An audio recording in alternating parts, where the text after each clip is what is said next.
Welcome to Story Lab. This week, we're talking about courage while we take a look at the story of someone who faced a pretty dark night. Oh, and don't miss this.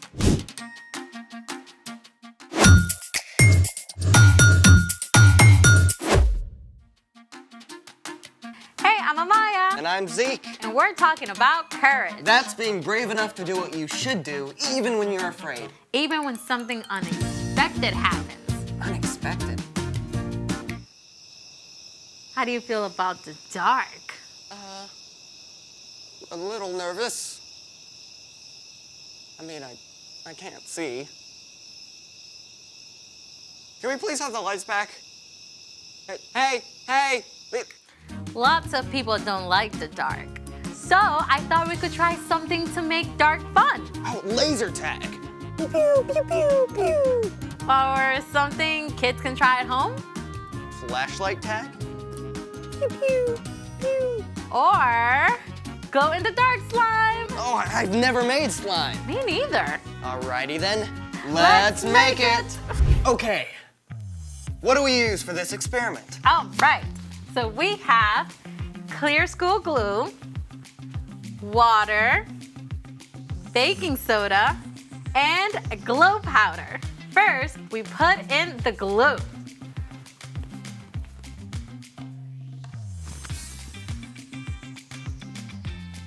Perfect. Next, we add the water.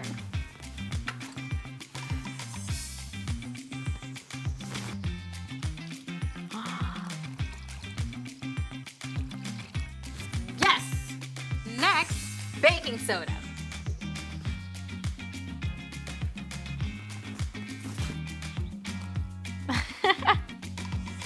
And finally, we add the glow powder.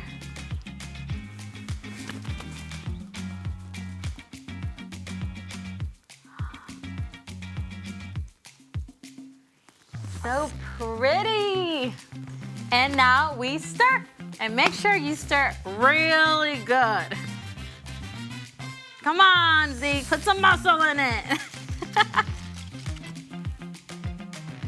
That is not slime.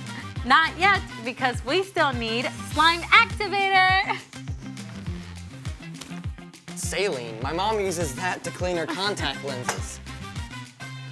It contains borate ions. Glue is made of long chains of molecules called polymers that slide easily past each other. When borate ions are added, they cross-link the protein molecules in the glue so they can no longer slide easily past each other. So borate ions glue the glue? Pretty much. Cool. Let's see what happens. Slime activate. All right, I'll pour it, you stir. Oh, I can already feel it hardening.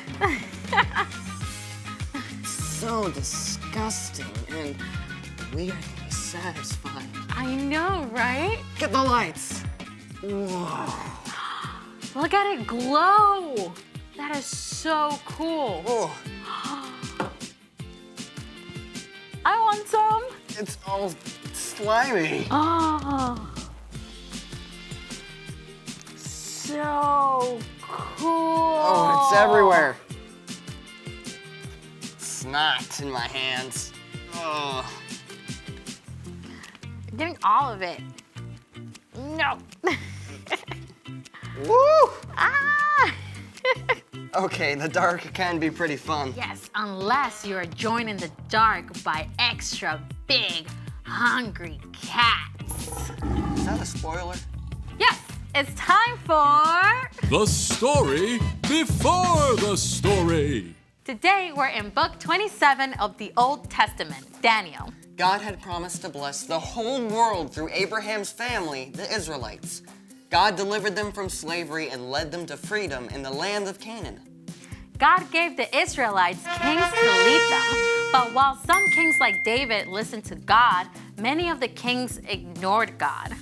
These kings even led the people to worship false gods.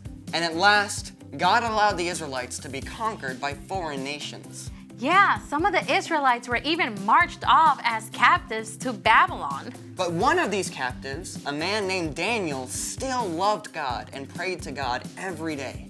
And Daniel is a hero of today's story. Let's go! Daniel was taken to Babylon as a young man, but even as a captive, he still stood up for the one true God. We won't make ourselves unclean by eating the king's food. Test us for 10 days. Give us only vegetables to eat. God blessed Daniel and made him strong and wise. That wisdom and courage gained Daniel a lot of respect, and he actually served as an advisor to several foreign kings over his lifetime. One of them was King Darius, who conquered Babylon. Now, when King Darius took charge, he placed 120 officials over the whole kingdom and put 3 governors over them. One of these 3 men was Daniel. Daniel was so trustworthy and did such a good job that Darius actually made plans to put Daniel in charge of the other 2 governors. So when these other 2 rulers found out about the plan, they were pretty angry. They decided to find something wrong with Daniel they could tell the king about. But even though they spied on Daniel, they couldn't find a thing he'd done wrong.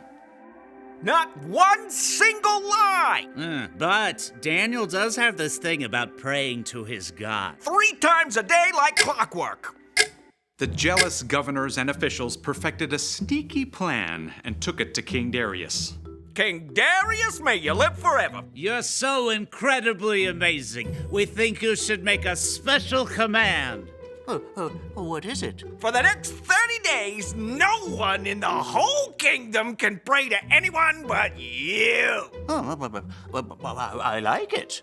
And if they pray to someone else, they get thrown into a lion's den. Where do I sign? Oh, well, King Darius was so flattered that he gave orders for the law to be written down, and he signed it at once. And you have to know this. Once a law of the Medes and Persians was written down, it could not be changed, even by the king himself. When Daniel found out about the law, it would have been easy enough to change his routine and stop going home to pray every day.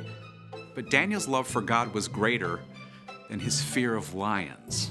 The next morning, as every morning, Daniel knelt in his room and prayed to God. Thank you that you are always with me, God. Help me honor you in everything I do. Daniel went to his room to pray again at noon and in the evening, even though he probably knew the other officials were watching him. And sure enough, they were delighted to find Daniel disobeying the king's law. Oh, they rushed after the king as fast as they could. King Darius, didn't you sign an order that for 30 days no one can pray to anyone but you? Huh? Oh, I did. Or they'd be thrown into a lion's den. Well, no one would risk it. Except Daniel. He still prays to his God 3 times every day. When Darius realized he'd been trapped, he was very upset. He didn't want Daniel to be harmed, but even he couldn't find a way around the law. So at sunset, the king called for Daniel to be brought out and thrown in the lion's den.